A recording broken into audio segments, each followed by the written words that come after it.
Still working on alteration stuff? Working on alteration stuff still?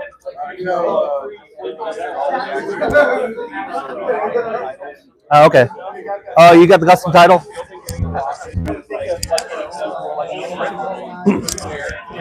Hi, baby. How are you? Good. How are you? Good. The dude's about to interview me. If you want to like make sure I don't say something stupid. No, I already told him no political questions because we've talked about it, but I don't want to be live streamed doing political questions. Who's this? My puppy is Oh, having all of the angst I because see I'm that. not there. Your puppy is like, what in the fuck? Where is she? I'm hiding in this little corner of the couch, or whatever that is. Like I'm just like staring. Sad. Very sad, like just looking off in the distance. There's no, my owner's not here. What's wrong? Here's a good dad. Yeah. Not happy. Poor baby. Yes. So, do you need a babysitter? I mean, if you want to. I mean, this just me like character questions and stuff and I actually entertainment. wrote a few, so Okay, you may end up getting some of my questions. that's fine. I mean, if you want to, basically. I'm not going to get myself in trouble because yeah. No, I told him no political questions. So.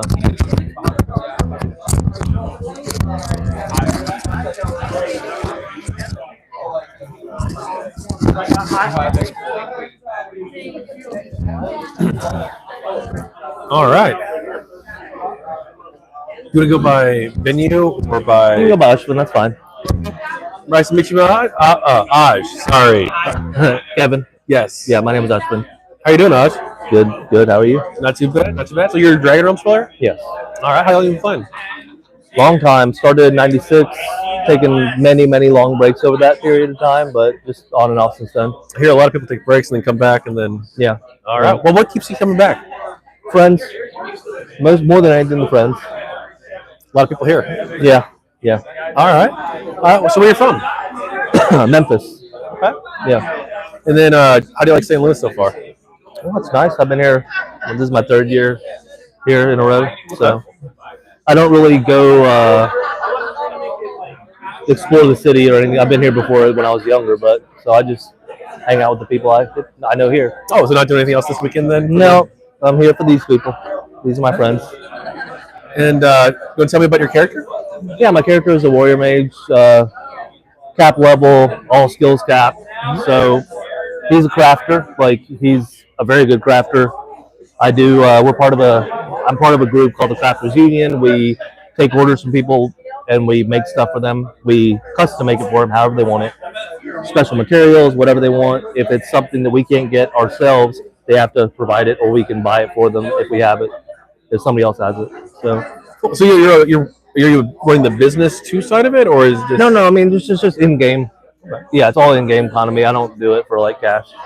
So. Oh no, I meant like in the game. Like, so yeah. So you're basically a crafter and also like a business person or a trader, or? I mean, no, it's just. I mean, yeah, kind of. I guess I do run crafting as a business in the game. So I don't really.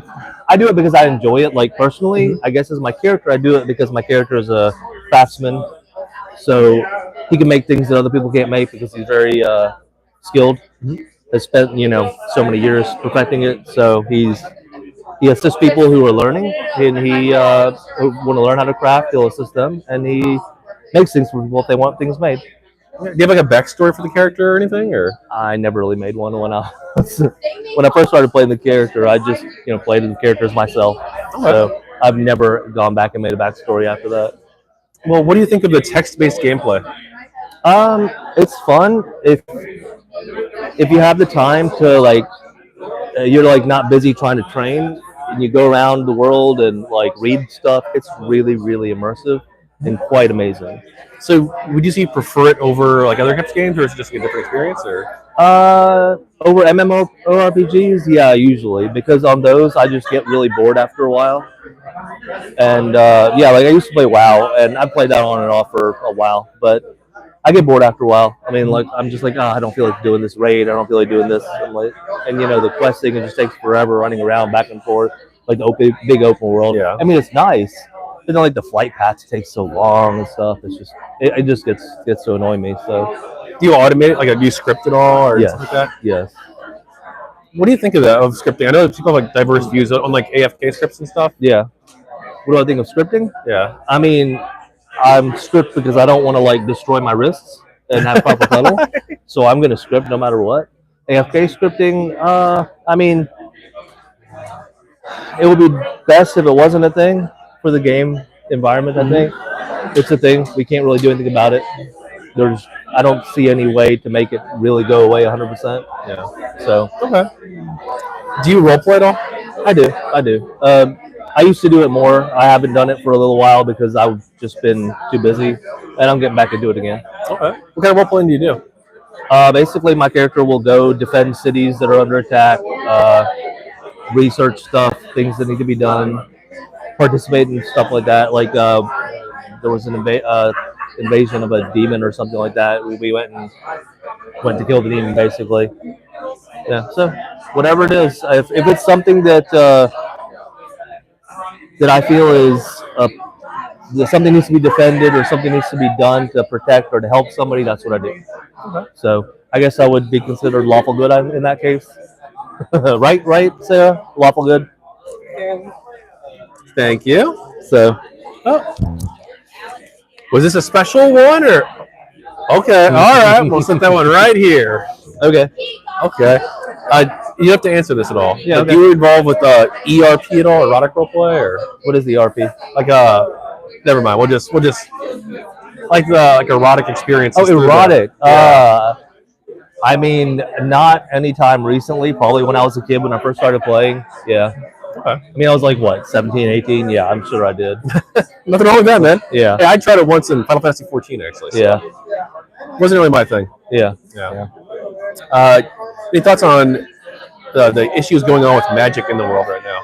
Oh, it's really interesting, actually.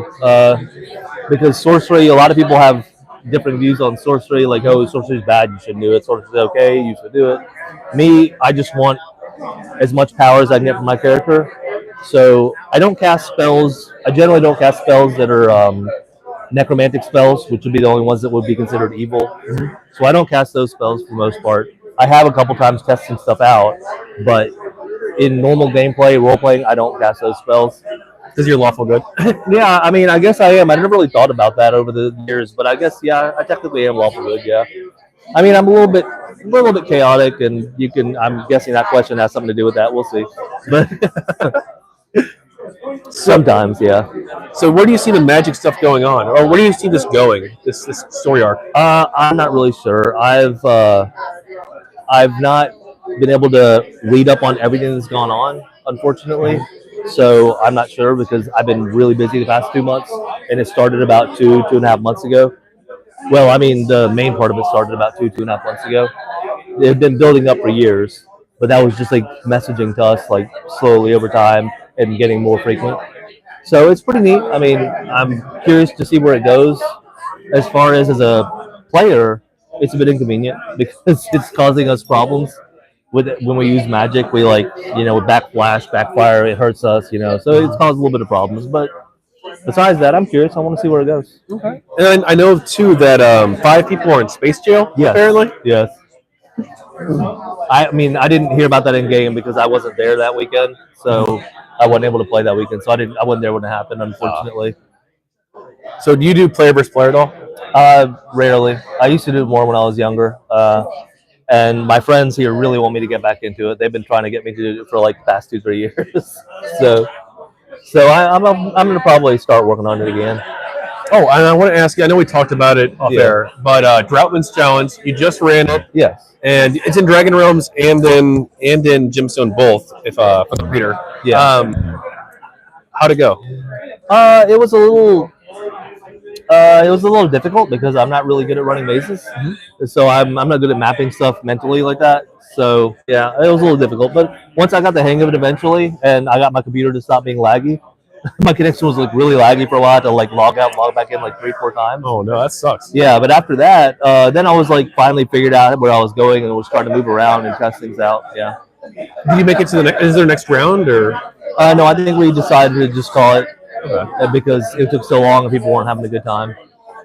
Because they were like, we just want to go hang out and do stuff, So well, this and tomorrow are the nights for that, right? So yeah, I mean, it was for a boat, which everybody really wants. So, but we just it took too long. We weren't really enjoying it. So, unfortunately, I mean, I enjoyed it when I started figuring out the maze and wandering around, but don't want to do it again right now. And the future of the game, any thoughts? Both in terms of, you can answer this in terms of the world itself, and then also in terms of the commercial product, too, where you The see. world itself. Let's see.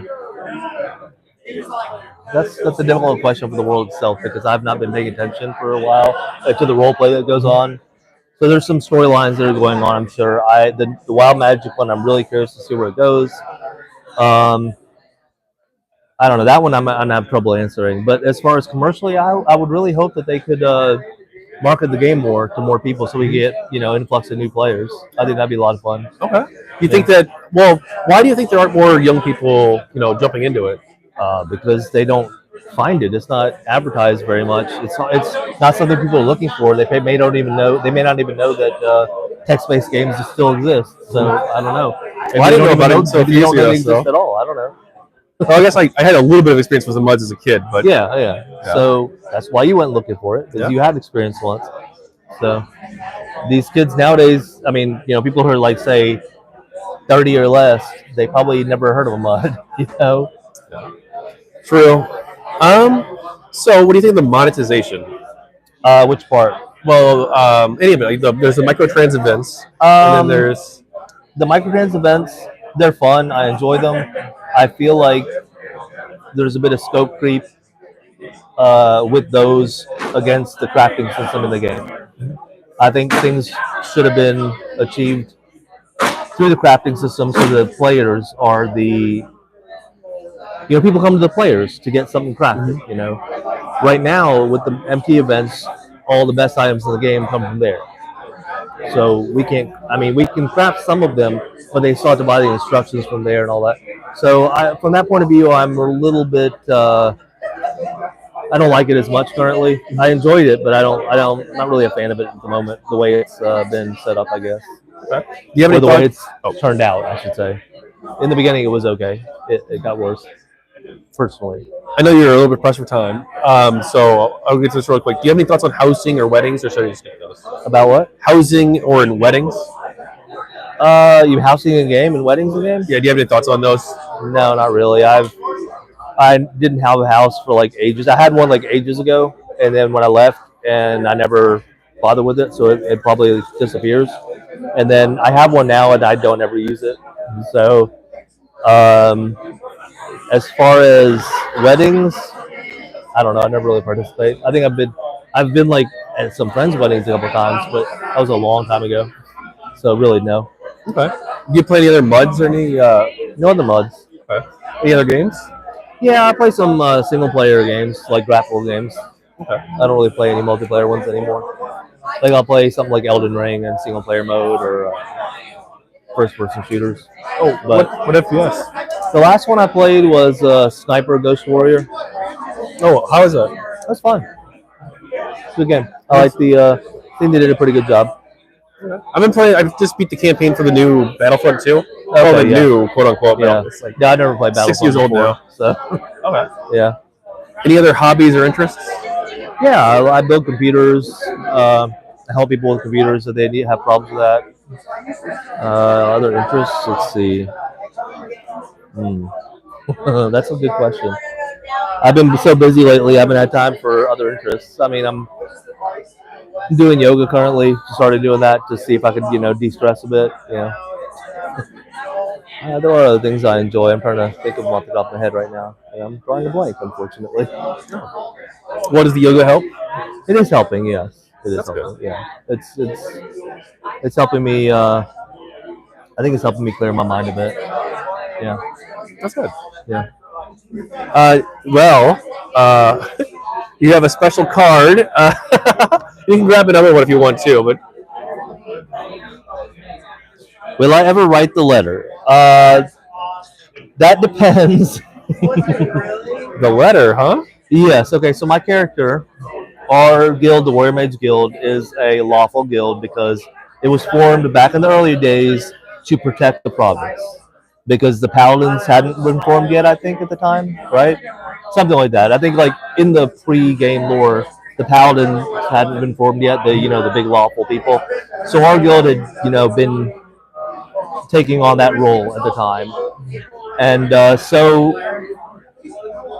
during an event, It was an event it was a world event, and things were invading us, and it was possibly world ending. And my character, when there was a meeting about it, my character at the temple, the meeting was in the temple. My character told the NPC at the temple because he complained that there were necromancers in the temple. I said, move the meeting outside the temple then. They didn't like that. So, bad stuff happened. They killed my character, all that stuff. And my guild banned me from my guild, like meaning I can't do anything with the guild. I'm still part of the guild, but I'm like shunned by the guild Why? because our guild is unlawful, and I did something they don't like. So they think I supported necromancers basically. And so I haven't written the letter though to apologize to the guild to get my good standing back. Will I ever write the letter?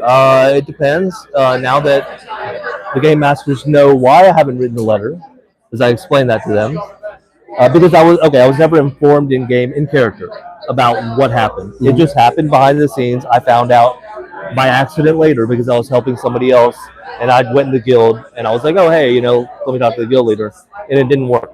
And I was like, what's this? So I had to assist, talk to a game master. They had to then they had me email the events team, and then they got back to me. That's the way I found out about it. And I was like, that's not right. I should have found out in game, in character.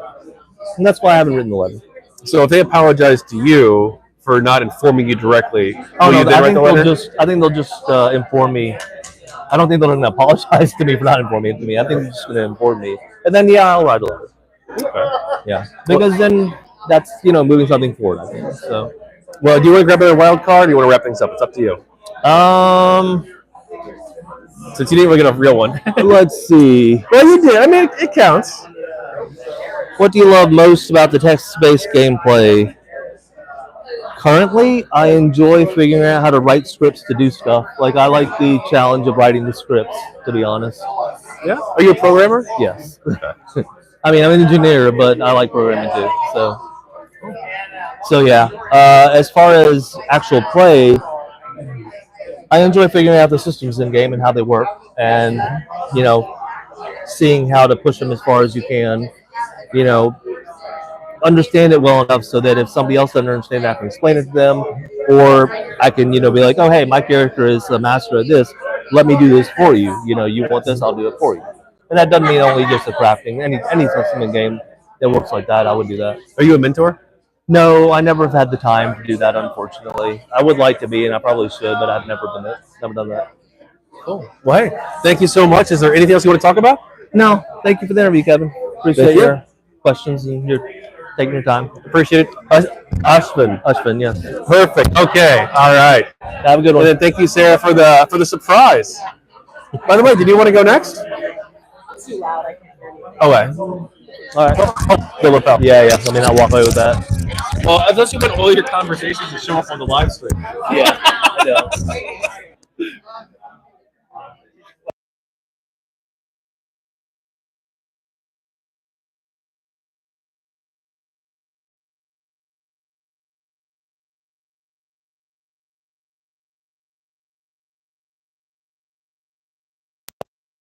All right. I'll probably find one more person tonight, most likely, and then do one more interview and then wrap things up, I think. Most likely.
This one here. So here's this lapel. It's a portable microphone, wireless. And if you want to sign in too, you just put your character name or your real name, whatever, it doesn't matter. And if you want me to tag you on like social media, on Twitter or Blue Sky, something else, anything else. Yeah. Honestly, I have no idea what my Twitter handle is. More screen name. Yeah, just call me Matt.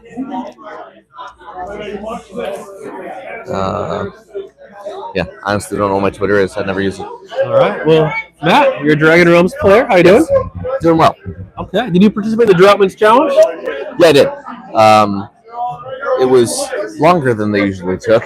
It's a weird maze, a very weird maze. I saw a map for it once, but it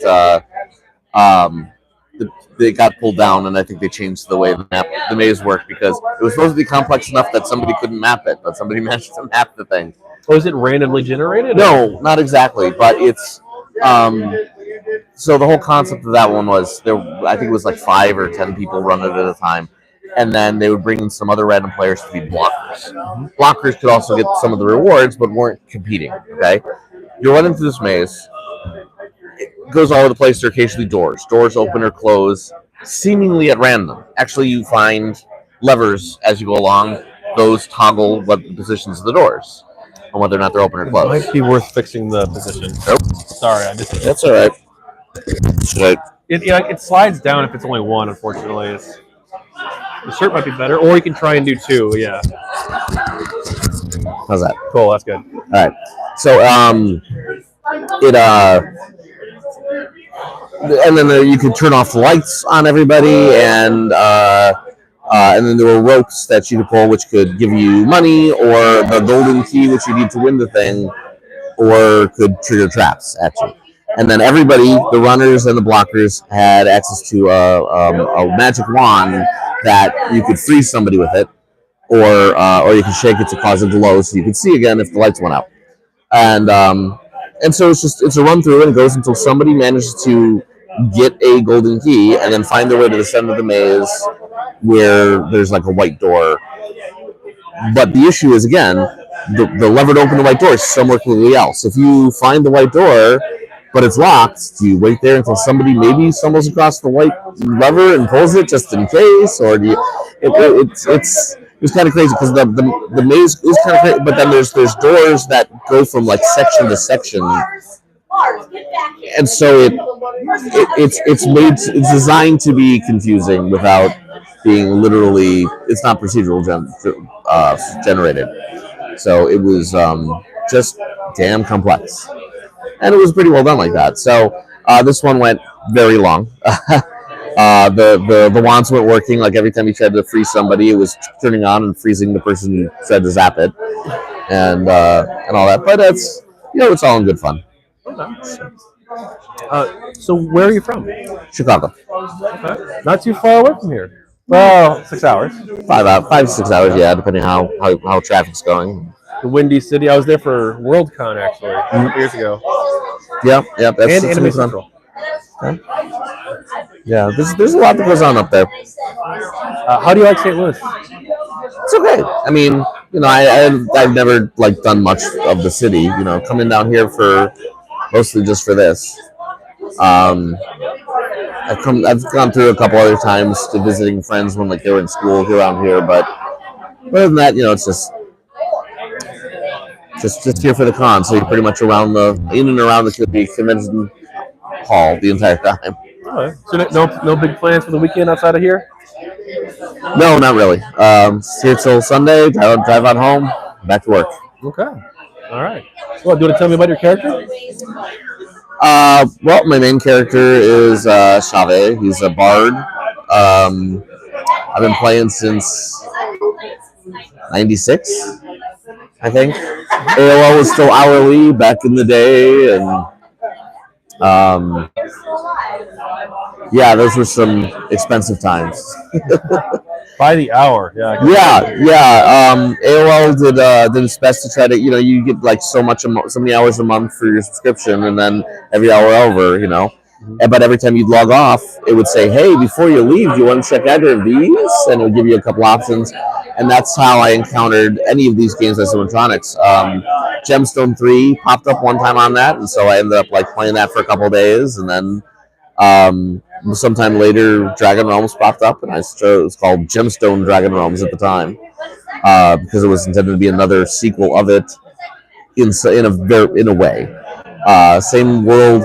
I think it's been determined. I think it's been determined that Gemstone is the ancient history of DragonRealms on a completely other continent. So separated by half a world and a couple millennia, or something like that. But yeah, and then if it wasn't for one of the numerous crashes that would happen at the time, just because of the internet back then, and everybody would flood the chat rooms.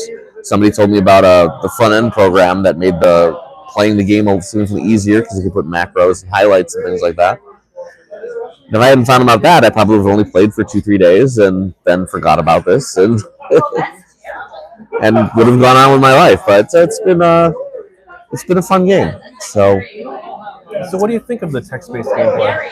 I like it. I mean, I played MUDs beforehand when I was at school and things on Unix and telnetting into a game that somebody coded out of their dorm room and just put it out there for kids, where you run through frequently shared areas like Smurf Village wreaking havoc on things, or an elemental canyon, and role playing was very little, if at all, depending on the culture of the people that are playing the game. It was text based, so I was used to that kind of thing. And coming across something like this, which was just a more complex interface in the first place. I mean, it had, you could go northeast, not just north, south, east, west. Mm-hmm. It's there's angles, wow, and role playing mandated because just being out of character was severely frowned upon and punished.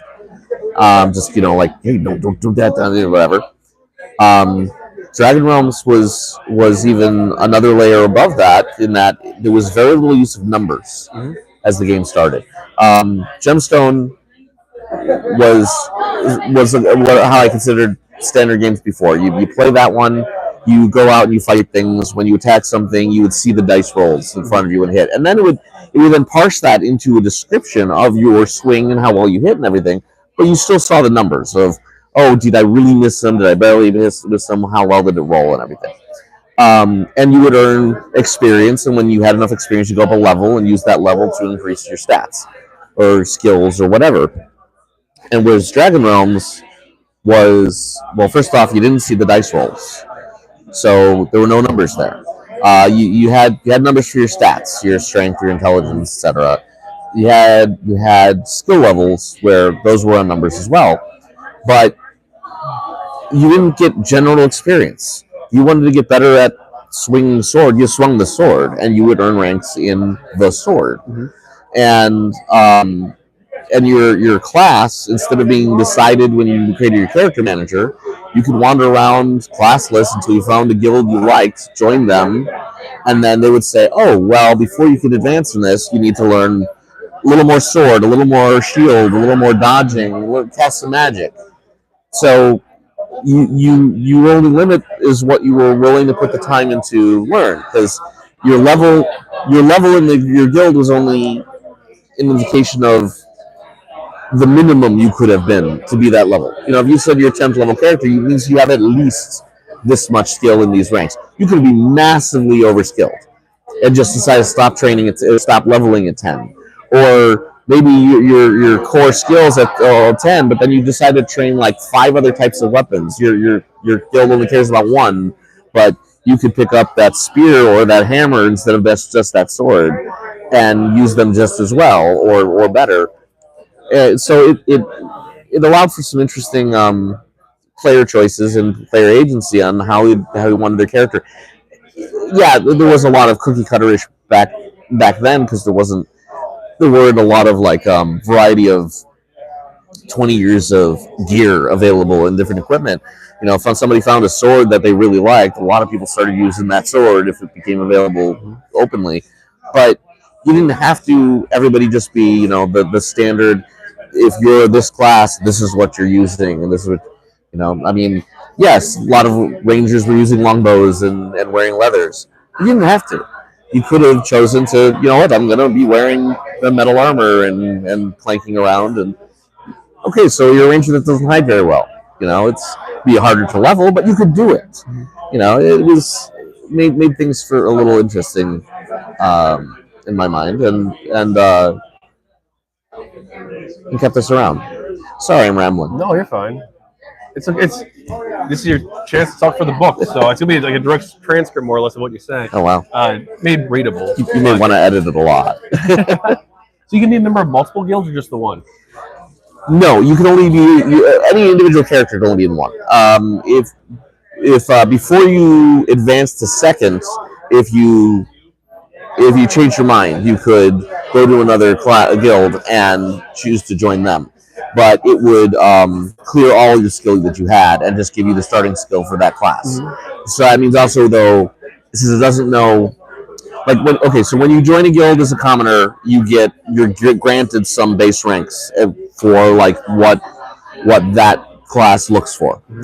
And then but if you were learning other stuff along the way and decide to choose another thing, it wipes all of it to zero. So if you were training things outside of just those core ranks, you'd lose all of that as well while going to another class. But you were freely allowed to, until you advanced to second in any one class, you could just keep going down the street and find another guild leader and talk to them and join, with a couple exceptions. The more advanced guilds, like Thieves, don't necessarily like you.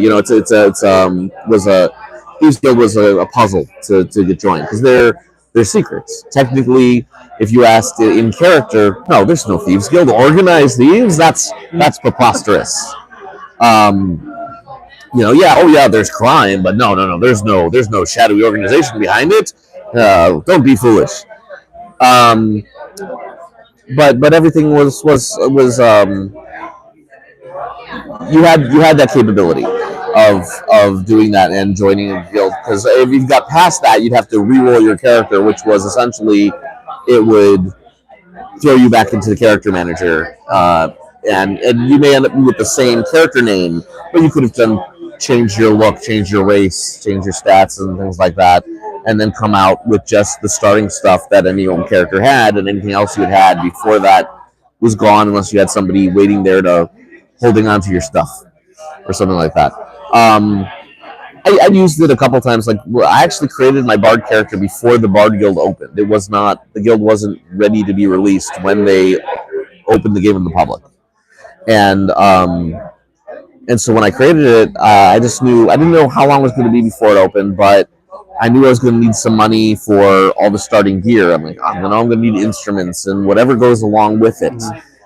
And who knows what that's going to cost. So I joined the traders, because their job is to make money, deliver commodities between outposts and just make money.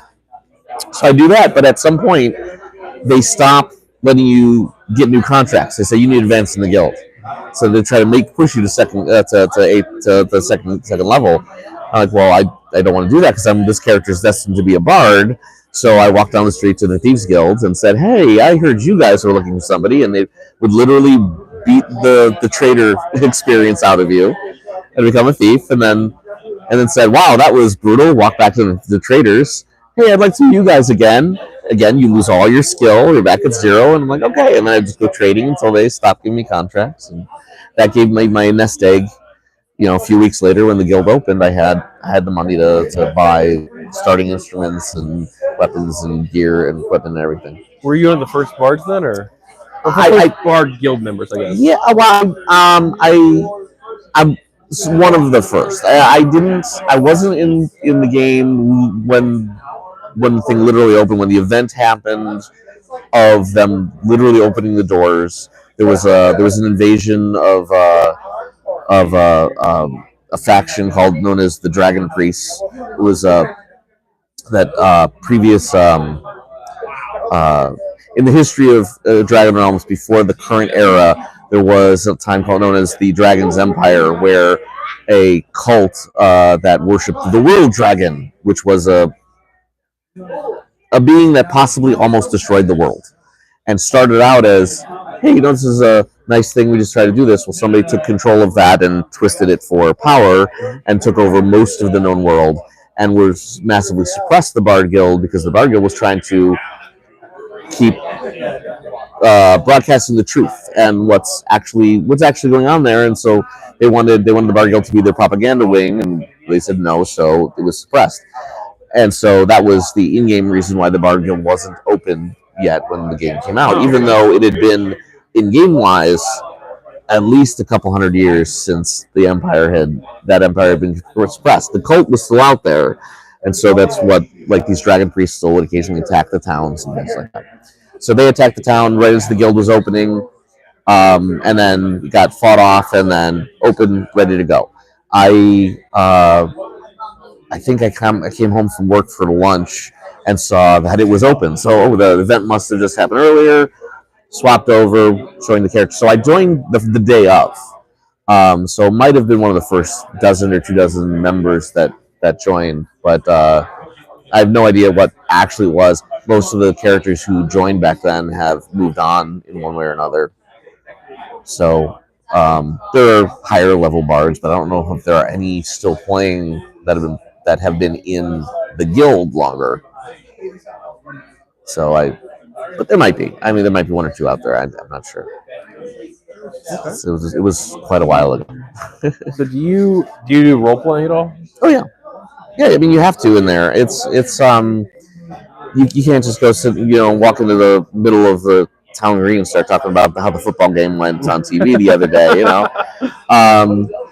My characters are, at least my first couple characters started as like just aspects of my own personality, and then as the game kept going, they just from in-game interaction, they each kind of developed a little bit of a personality of their own. My bard's a little bit more outgoing and flirty than I am, and just in the normal person, because it's like, hey, high charisma, that's the thing, do that and play that instrument, and win over a crowd and things like that. And I don't think I've ever been drunk enough to do karaoke, so it's not a thing. So, but it's not this weekend. No, not in the cards. I mean, that meat is really, really good. So if enough of that is flowing, I don't know. But I'm not anticipating it. But yeah, like I have a character in each guild. Most of them are sorely neglected, and most of them I created with at least some level of at least a concept. If I was going to, keep playing the character regularly. My barbarian is a race called the Rakash, that they were a newcomer race to this. At one point, 4 new races showed up. So they were refugees from the far west, fleeing basically a zombie apocalypse. And so I said, well, he doesn't know Common. So if other people are talking Rakash around him, you can understand that. But otherwise... So your character doesn't... Your barbarian character. My barbarian character, he doesn't speak Common, so I just flip over. So obviously I can see everybody saying normal language. Your role playing that you can. But when I role play, I just talk back in Rakash, which means any non-Rakash doesn't understand a word I'm saying.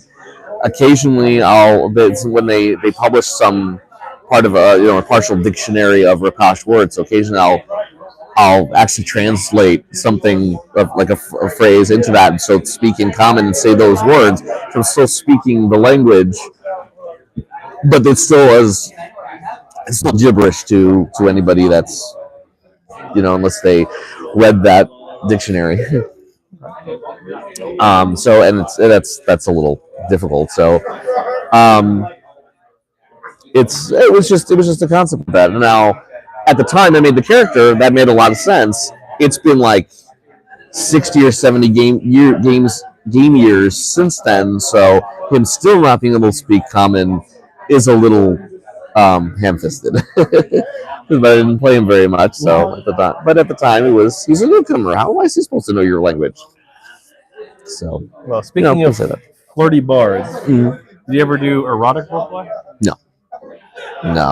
That's not why I go into this game. It was just a way of being social, you know.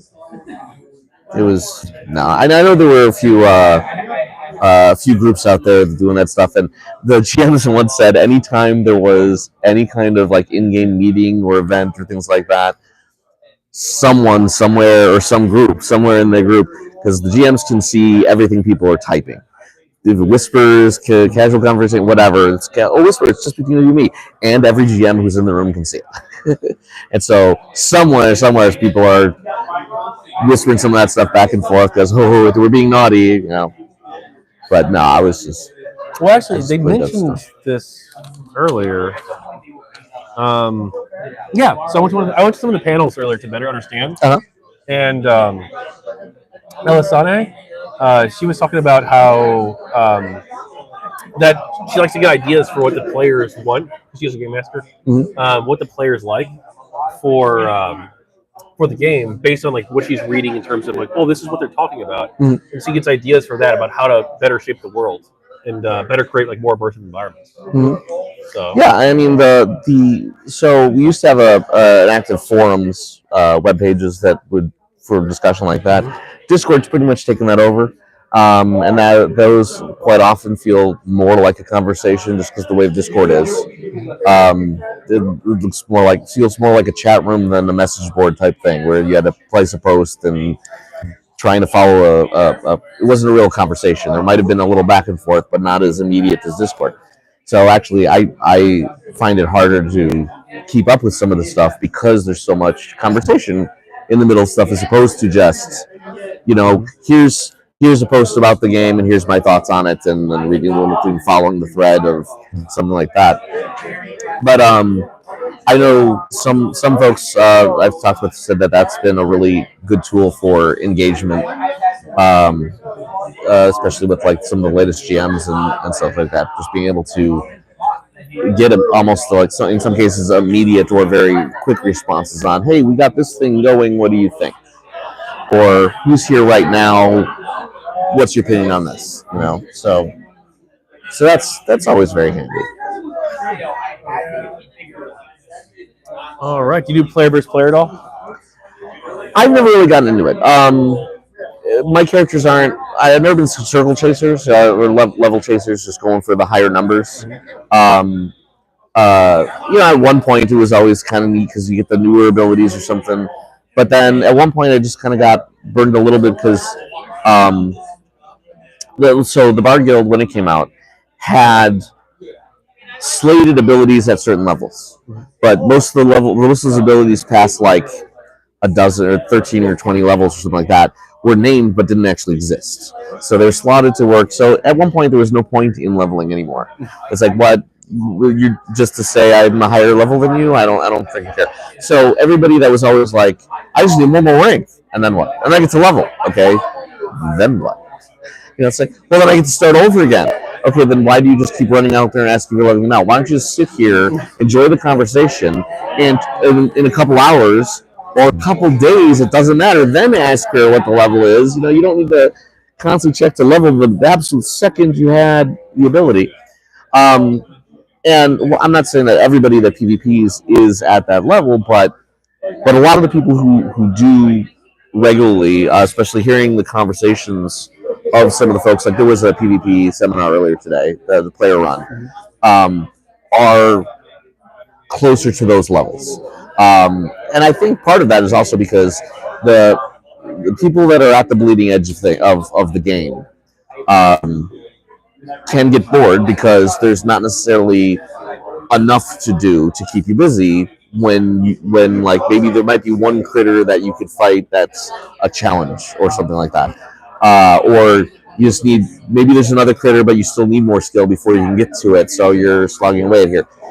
I mean, the GMs do a good job of trying to keep expanding things like that, but you can't tailor development of a game like this to the top 2% of the game. You need to fill in the bulk so that people keep wanting to play and get there. So a lot of those people turn and decide, well, this critter isn't a challenge, maybe you are, and they fight each other. I mean, it's it's always been an option in the game and encouraged for role-playing purposes.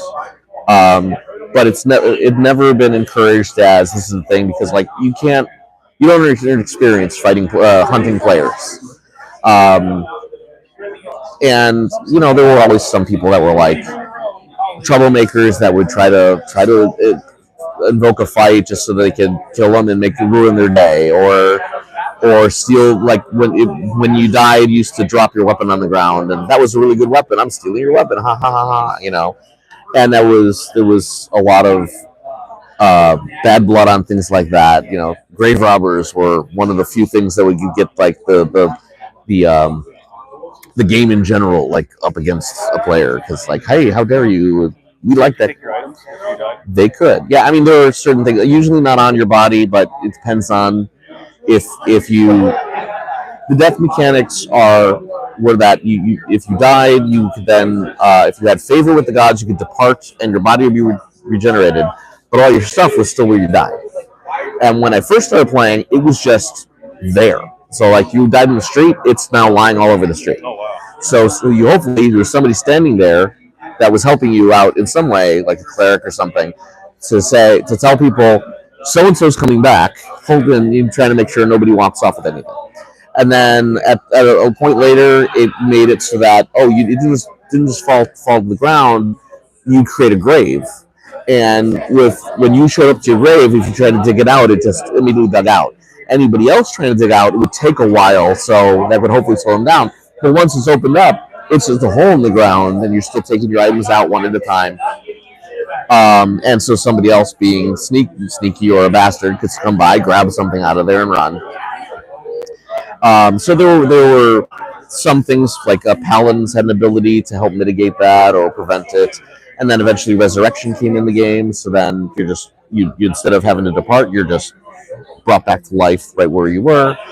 And player versus player back then was usually more in elements like that. There weren't often any kind of like structured tournaments or duels or things like that there are actually now.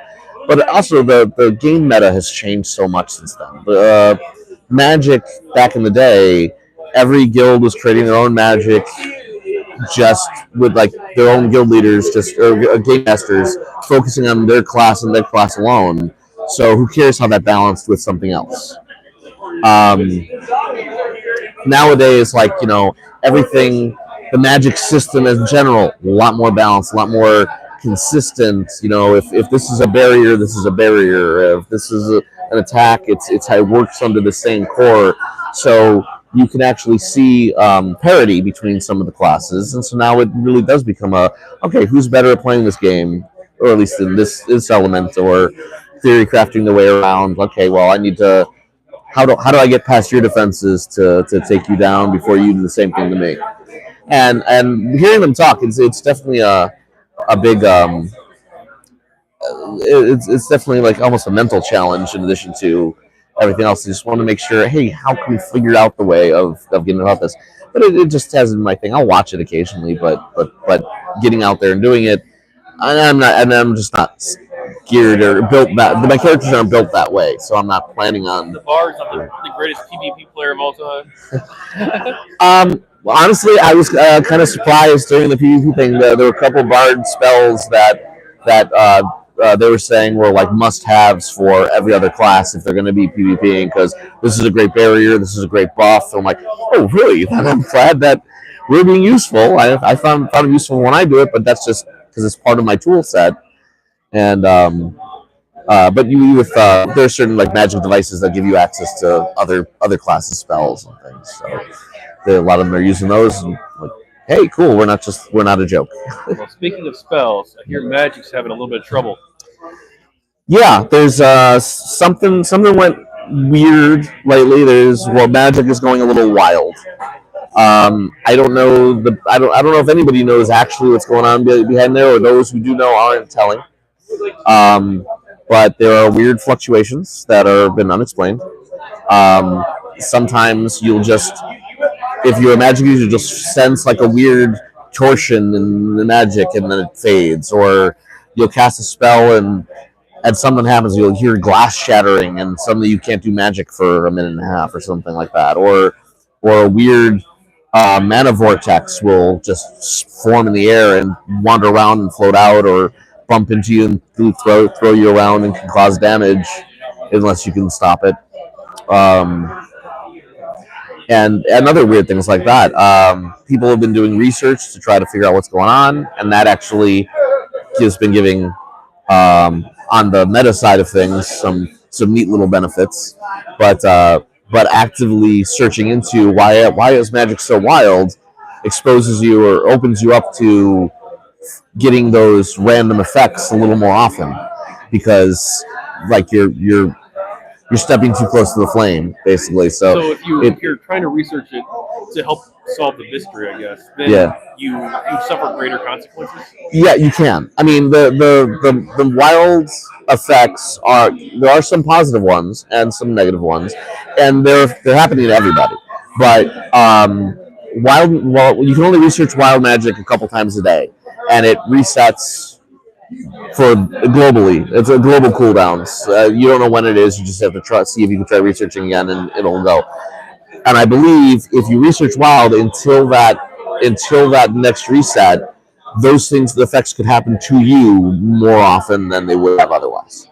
But sometimes I'm playing and you'll see a spell will prepare it. You have to prepare a spell. It takes a certain amount of time. It might just snap into full form almost instantly, or hit with extra power or accuracy that you weren't anticipating, because that's not the way the spell normally works. Or it could, warp and get out of your control a little bit, and then suddenly backlash on you a little bit, or a lot, depending on what kind of magic it was and how it was being used. If the wild roll happens to fall in that direction. So 5 people have been abducted into space jail. Yeah. Apparently, I think it was initially a few more, but a couple of them fell out of that jail almost instantly. But 5 of them are still there. So that's leaving some characters just still fraught, because some of them are here. Some of them I've interviewed. All of the ones in space jail are here. So I'm wondering if they rolled a secret meeting. Yeah. I'm wondering if they were kidnapped into jail before or after they registered for SimuCon. It's like, are they all going to be there? Okay, snatch. I'm sure, because it's been a prolonged thing, none of them are there without their player's consent, because a GM wouldn't just do that to somebody. It's like, okay, for the next X amount of time, undetermined, you can't play the game with your character. Play somebody else, but I want to play this character. That's why I pay this. No, they're all there. Whatever their role play is, their players are a little more aware than the average person of what's going on, because you'd have to be informed of that just for the sake of it, and we're willing to have the sacrifice of not playing their characters actively for some period of time for this storyline.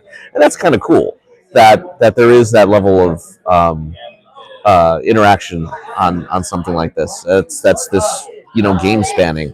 One of the guys, the husband of one of the in-game husband of one of the characters that was stolen, is whenever he's just frantically trying anything magical from where they were taken away to see if he could find a way to bridge the gap. And he's slowly, you look at him, keeps getting a little more disheveled and slightly more frantic, a little more insane. And so it's like, okay, so what's going to break first, the cell or him?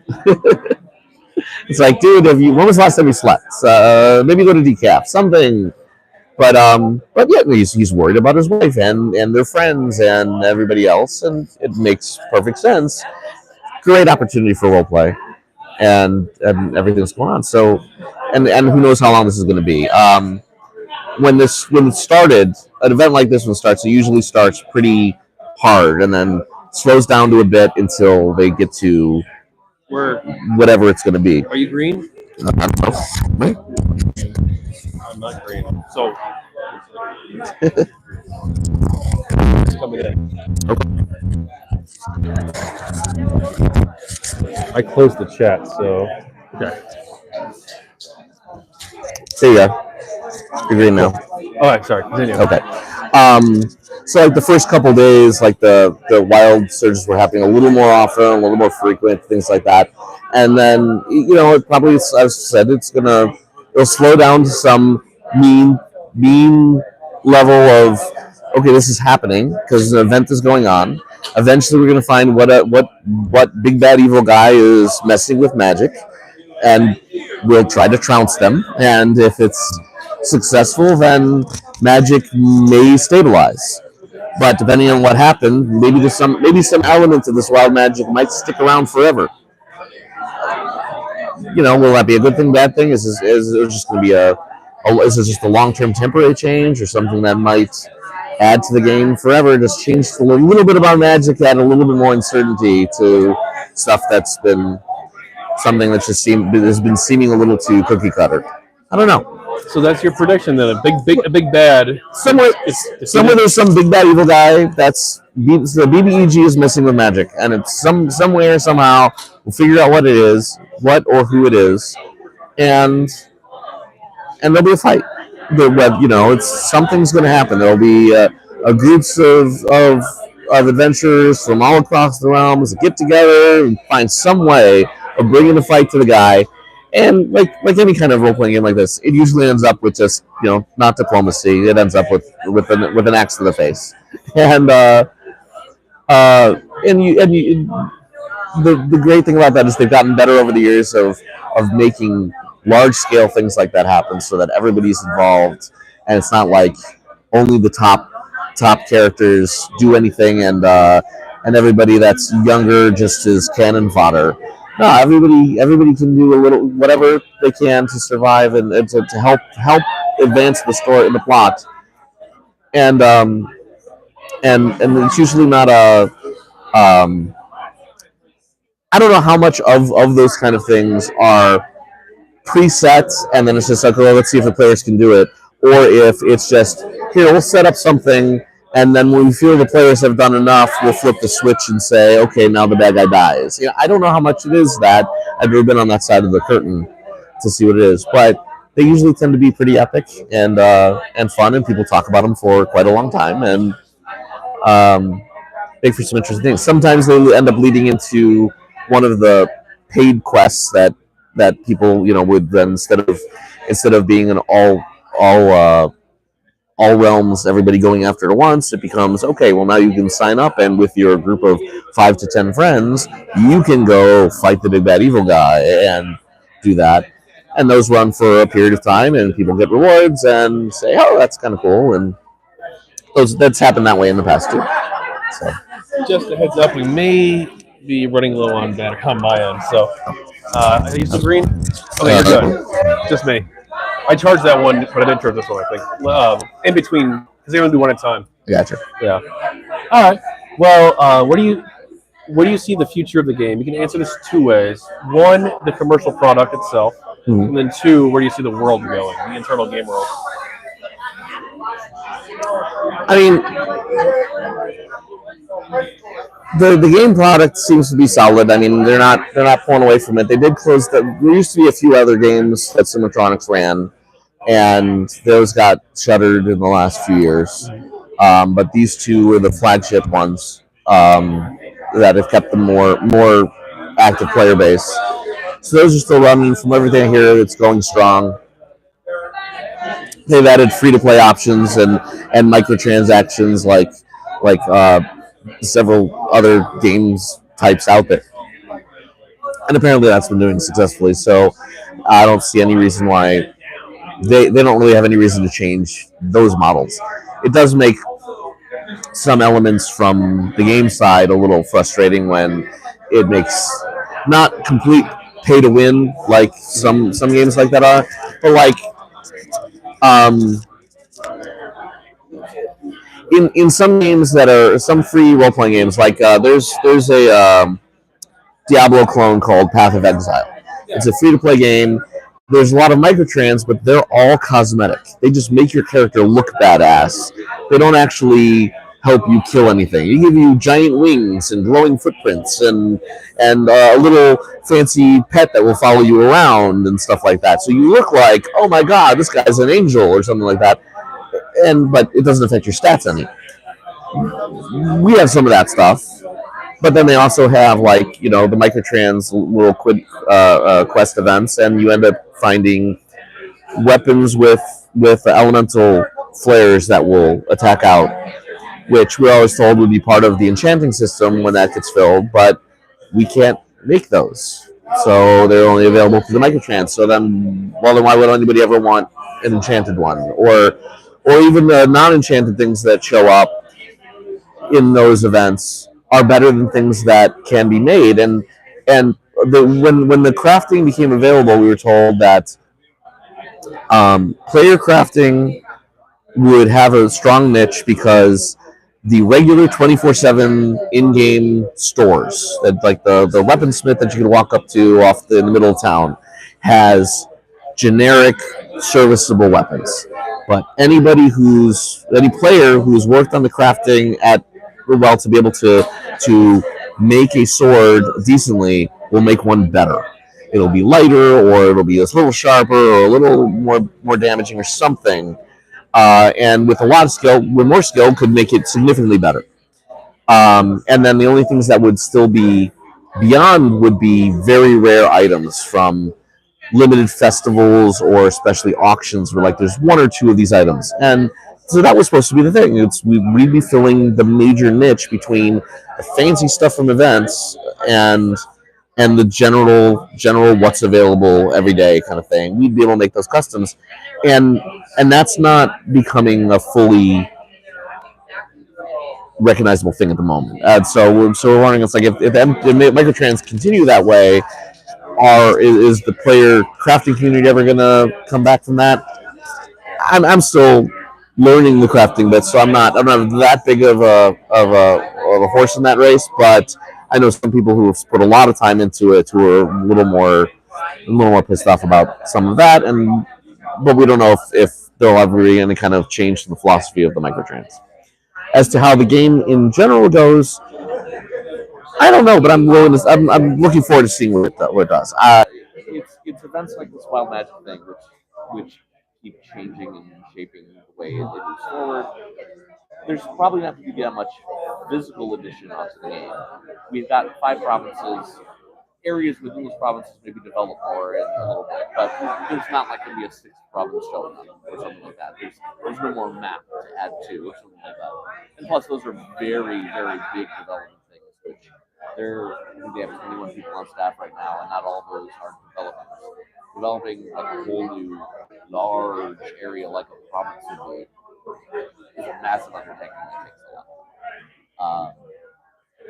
So filling in areas and maybe adding a small village here or a hunting area there or something like that.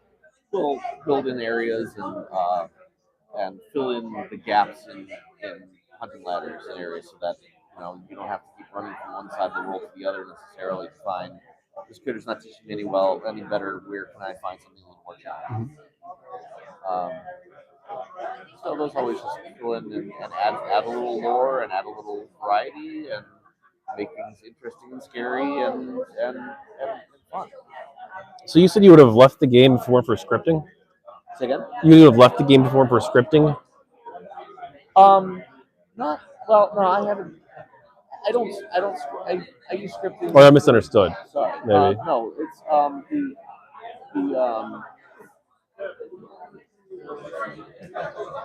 So I know a lot of people or I've seen a lot of people that do. Are you still? Am I still? No, the battery's on that too. I only had a chance to charge it briefly. So do you just want to? Here, you just take mine for now. Okay. Chat was just telling us.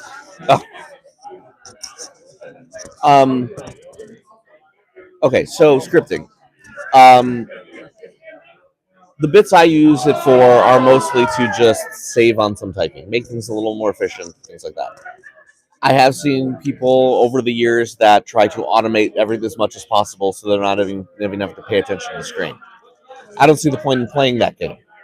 Instead, I like playing for some of the social aspects of things. Um, so I still want to be involved.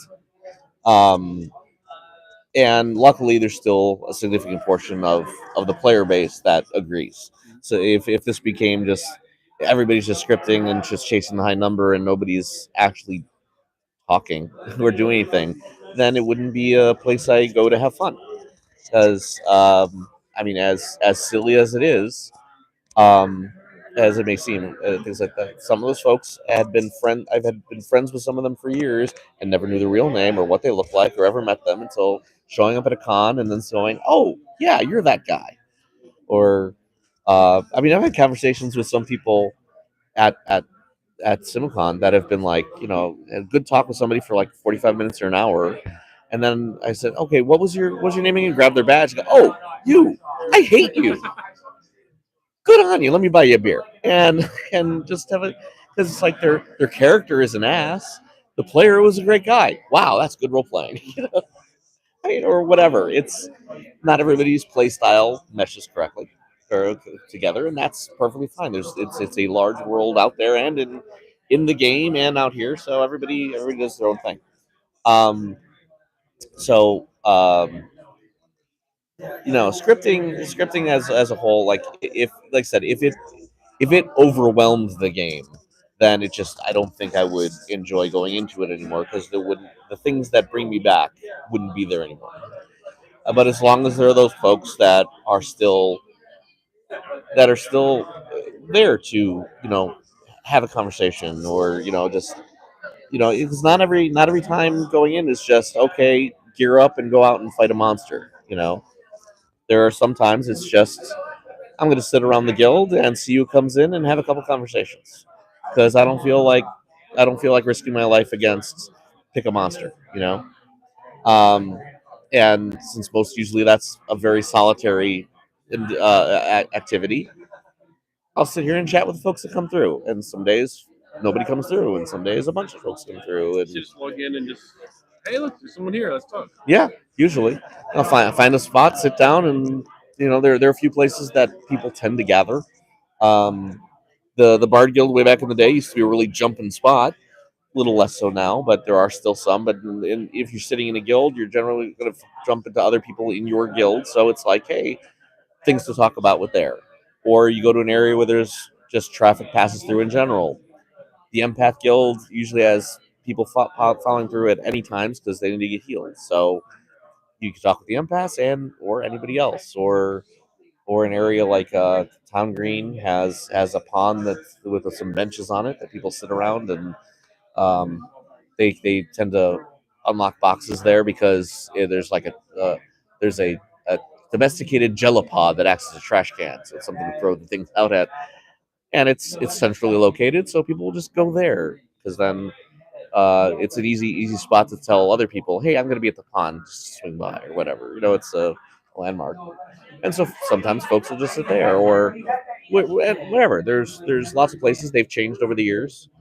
Um, for one reason or another, and so sometimes it's a little struggle. Also, as like the player base has shifted, the world's gotten bigger, and the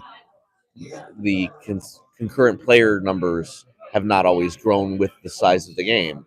So now people get spread out more, and it's like you don't see folks anymore because now they're all in that province, or you go to that province and you can't people hunt around here, but you can't find anybody because if they're here they're only hunting, and you can get back to the main town really easily, so nobody lingers in like these large cities that are really developed and really cool, and this would be a great place to hang out, but nobody hangs out there, and anybody else that considers it goes by there and go, there's nobody here, there's no reason to hang out, so they don't. And so it's like you sometimes you just need somebody to make a stink about, I'm going to be standing here if anybody wants to come by. And then eventually it becomes a meeting spot, and folks start lingering in that spot or whatever. And that lasts for a couple weeks, a couple months, a couple years, whatever. It's the wonderful thing about it. It's still a living game that way. That, as much as the GM's code thing, there's no linear progression that you have to do this. So characters are being forced this direction. It's you do what you want when you want, go where you want, And if it's an area that, I mean, yes, people tend to go to areas where they can hunt things because that's the main way of progressing your character, but it's not the only thing. And then again,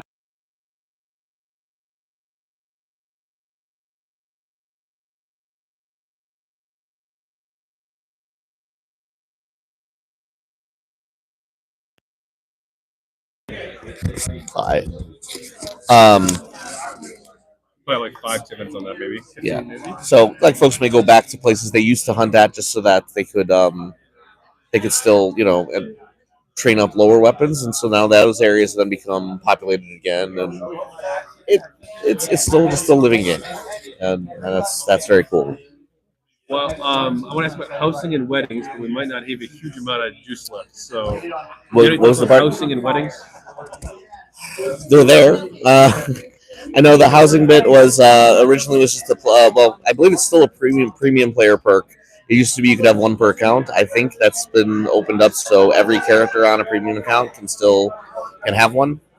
Um, it's they're regardless of what your facade is, it's one room that you can build however you want. So you could have something that looks like a hovel from the outside and a really nice single room from the inside.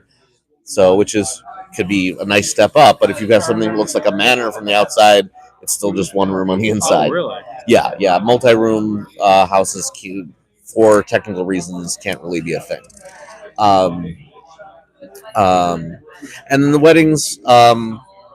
Those have been interesting over the years because I mean originally it's obviously just a role playing thing, and back in the early days it was um, when there wasn't that much game out there. There was the first province and the areas you go to there.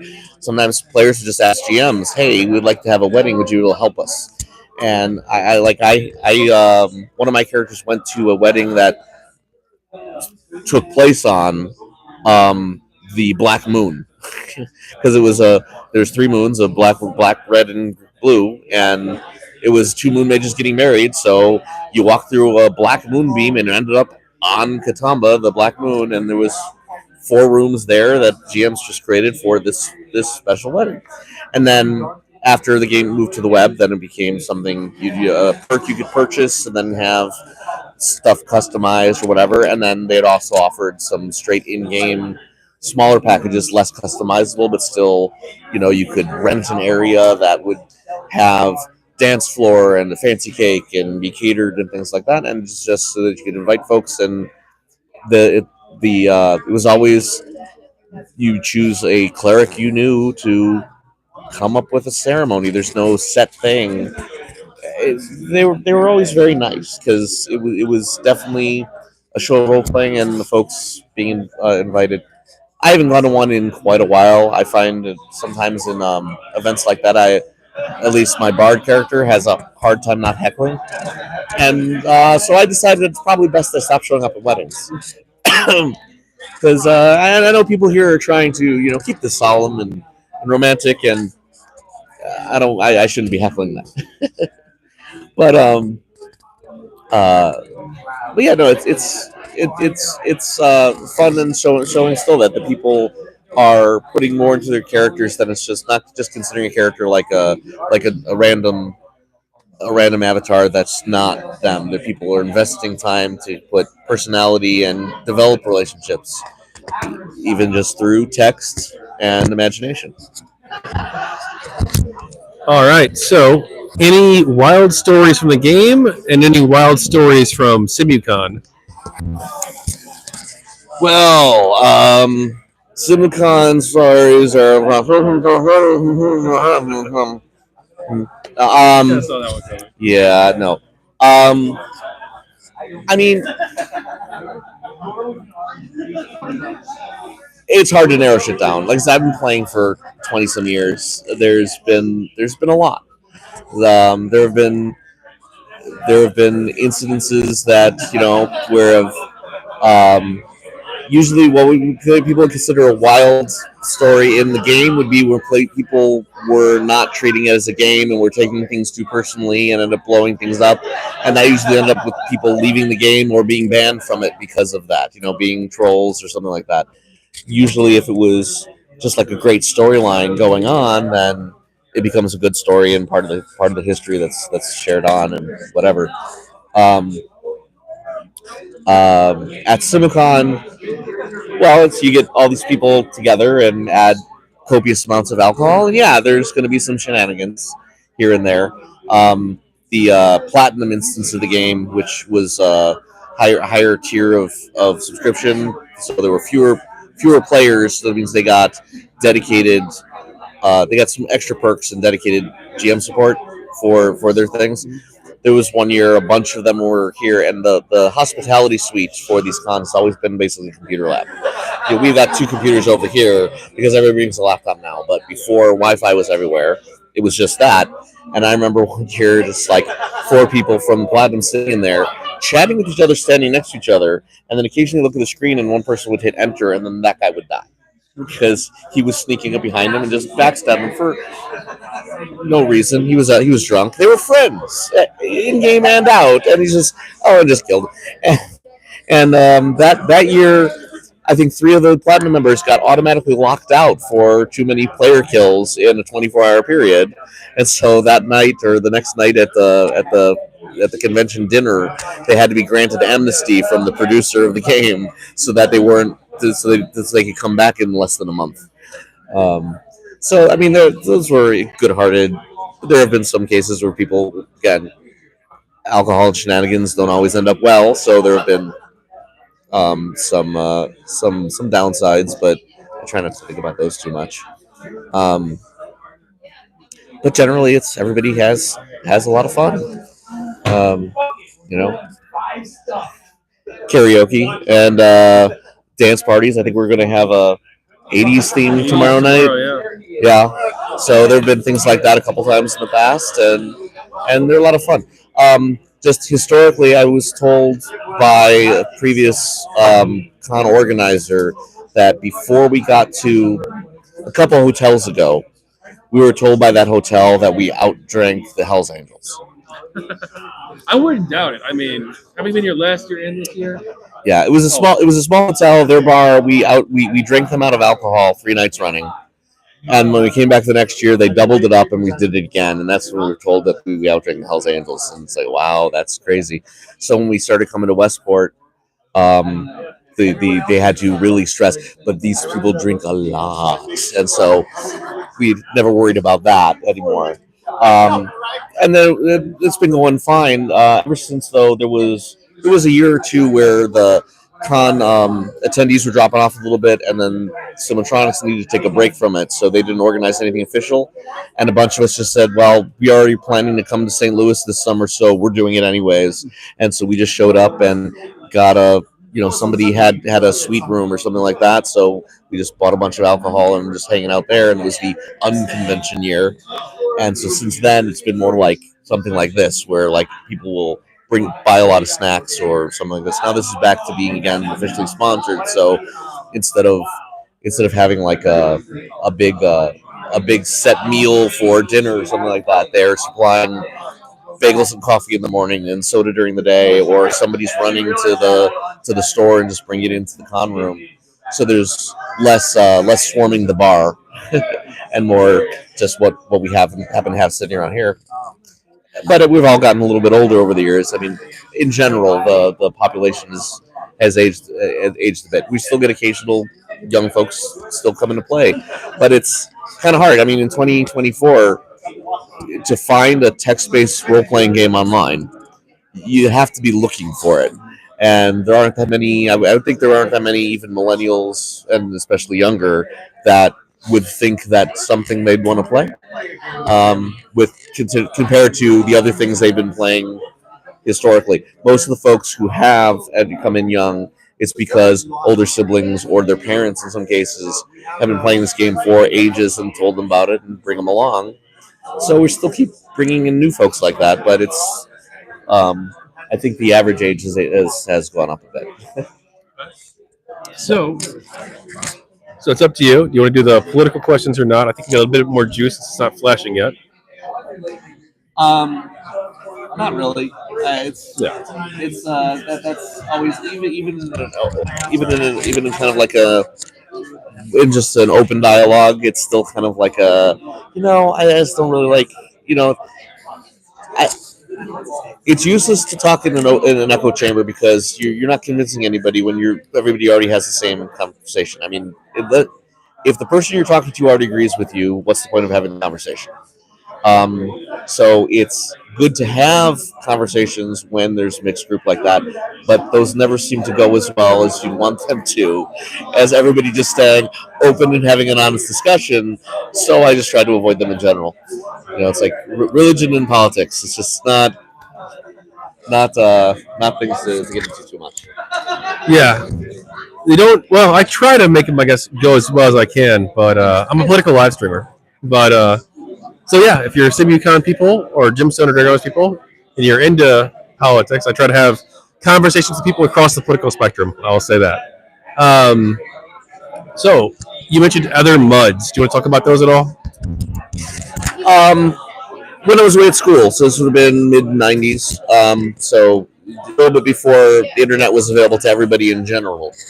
Um, those were the early text-based games, like the multiplayer text-based games, because there were the old Micro Prose adventure games where you're just looking at a wall of text that you're playing solo. But the mods were multi-user dungeon, and there were a bunch of them that just started popping up like crazy as usually engineering or computer science majors. I think would just code them in their dorm rooms and put them out there, and it spread by word of mouth or bulletin board systems or whatever through it. You'd suddenly learn a telnet address and go to it. And they were various kinds depending on what the design thing was. Some were a little more role play and less mechanical heavy, and some were like DragonRealms, where it's like you're just going out and fighting monsters, but how much you're going to be role playing was up to you. Is it just like you're playing D&D and you're just shooting the shit about whatever and just killing while you're killing goblins, or was there history to the game that was being actively developed and encouraged? So there was whatever you'd want to be able to find and be willing to play. I found several like that. That took up way too much of my spare time, as it was. Still does. Yeah. But since I'm paying for it, actually now actively paying for it is subscribing. It I have a little more control over it. When I was just, it's at school, it's like I should be working on a paper right now, and instead I am slaughtering my way through this thing, but also having the social aspect of chatting with all the people playing another game that we all like together. So, and that's the thing. It's always been a shared experience like that. And for I don't know about everybody else, but a lot of folks are like me, especially like back then and everything, kind of shy in real life. So hey, the anonymity of a computer screen does help open up and have some conversations. And then you come to something like this, which might be daunting if like, especially like compared to something like Gen Con with the thousands of people that are there. You come to a place like this, and there may be 60 to 100 people that there used to be at this, but you walk in any room and you know that everybody there gets it, because if they're not playing the specific game you have, the company had 4 games out that were all text-based games, so they get it. Whether or not well, yeah, I mean there were always some hangers-ons too, but still they get it, because it's you're all here for a reason, and it's the same reason. So that breaks a lot of ice when trying to meet new people and get past shyness or embarrassment or something like that, because some of those folks, and who could I talk about this game at home? Nobody there plays it. Nobody understands it. It's like trying to somebody who doesn't care for football at all, and somebody else. Well, you talk to the game and start jabbing about the games, I have no idea what you're talking about. And similar, if you turn around and start talking about, well, it was in DragonRealms, I was doing this and this, and they're like, what does this have to do with football? You know, there's just a disconnect in the language. But here, everybody's there. Everybody's been where you are or is going to be, and is playing the same game. So it's all everybody's hobby. So there's at least that much in common. Well, to your point,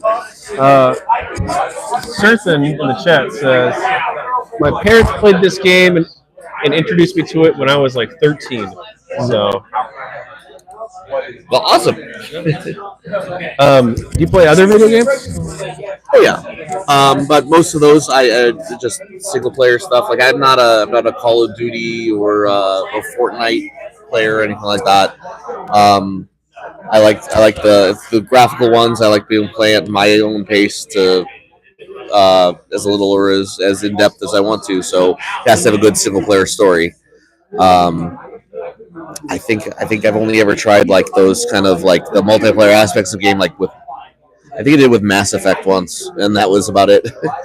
And it was long after the Mass Effect game had come out, so barely anybody was doing that at that point. So it didn't last very long. But yeah, I've got a pretty dense Steam library. But so when I need to see not be reading quite so much, I'll load up one of those and play or something on the PlayStation and yeah. Okay. Any other hobbies or interests you want to talk about? Also, you're going to die very soon, so that's a reading a lot. That's not going to translate well in the book. You're going to die very soon. It's going to die. No, I meant your mic. Yeah, but and I just saying that like, oh, you're going to die very soon is. You know what? We don't have much time. Gotcha. Any hobbies reading. I enjoy a good book here and there, and then hanging out with friends. I have a good group of friends that we play board games on a regular, so that's always fun. To get away from, sitting. Mostly during the week, I get home from work, I log on the computer for one reason or another, and this is my community. But then, on the weekends or whatever, it's like, okay, I'll play board games with that group of folks or something like that, and wide variety of those. Those again, similar kind of thing. It's like another group of people that shares a strong hobby, but a little bit different. So, yeah. You want to take a couple of wild cards? Wild cards? These are community submitted questions over here, so just grab one or two.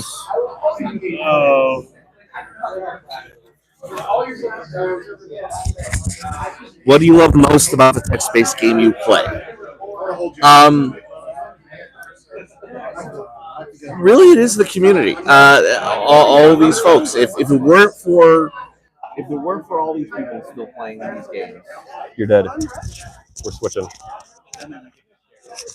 If it weren't for all these folks still playing these games, I